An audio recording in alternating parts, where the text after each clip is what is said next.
Welcome back to Carolina Connection. We're here at the Duke Mansion in one of the many gardens where visitors can come and enjoy some peace and quiet. Our next story is about an organization that raises dogs to become service animals, and in some cases, actual medical devices. Check it out. Today, Carolina Connection is sitting down with Charlie Patrizzo, president and founder of Project to Heal, a local service dog providing nonprofit. We're joined by Samantha and Dee Dee Presley, owners of Moon Pie, their service dog. Service dogs help people with a wide range of ailments from hearing loss to PTSD. Samantha has type 1 diabetes and says Moon Pie is more reliable than even her electronic monitors. Moon Pie beats those devices by 20 to 40 minutes every time. If I have insulin on board, she's able to alert me before and I'm able to treat. And sometimes I don't even get low. Samantha's mom, Dee Dee, has had to endure a lot of sleepless nights for the worry of her daughter possibly experiencing a rapid decline. One weekend we were out riding around and I saw the Project to Heal sign and my husband was driving. Of course we flew right by it. I said, "Stop and back up."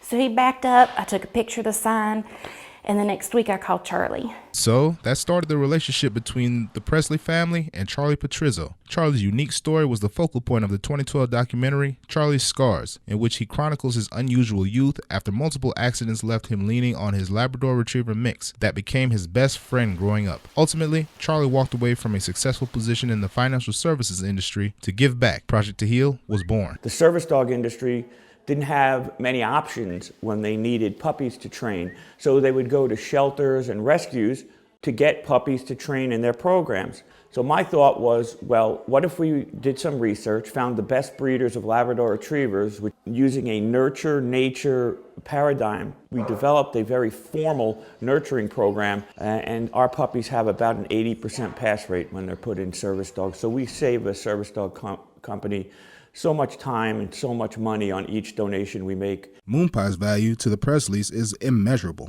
She's helped me mentally, emotionally. She's my best friend, and I don't want to think of where I would be without her today. Project to Heal is an organization taking on an enormous need for people across the country, and so for Charlie and his staff, funding is always a priority. So we figure that the hard costs, the front-end costs of having the litter is about $5,000. Then you gotta, we're doing something very special with our puppies. It's hands-on every day. And these hard costs aren't lost on a person like Dee Dee Presley. When Charlie agreed to imprint the litter for us, he gave us Moon Pie. He said, "That's a donation." I'm not rich by any means, but I could not let him do that. I turned around and gave him a check for what he would charge somebody for that dog. The word charity means the love of God. And God's love wasn't given to us at a cost. It was free when he died on the cross for those who are Christian. And I said, well, that's what I'm going to do. With this low overhead, Project to Heal can make the most out of each in-kind donation.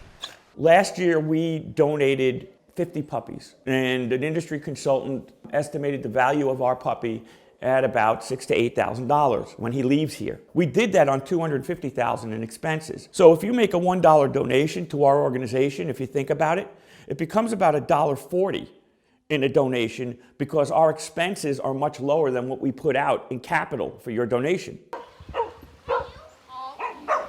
Today, Project to Heal sees an urgent need in service dogs for U.S. military veterans. So our veterans today can wait up to 3 years for a dog. Somebody that needs a liver or a heart can get it quicker than a veteran can get a service dog. This is ridiculous that they have to wait 3 years. We'll use our Labradors and our Nurture and Nature program to reduce that time that it takes for these men and women to get these dogs. Make no mistake, training and owning a service dog is work, important work, that pays off in so many ways. She's not a pet. She's not a dog. She's not an animal. She is a true medical device, and that's what she's classified as. So I got Moon Pie from the start so we could make her the best dog she could be, and we hit pay dirt. I mean, she is the bomb, and I could not have done it without the people along the way, but it started with Charlie and Project to Heal. I'm Colin Cole, reporting for Carolina Connection. If you'd like to learn more about this organization, visit projecttoheal.org. Up next, we're strapping into some modified streetcars to go drifting.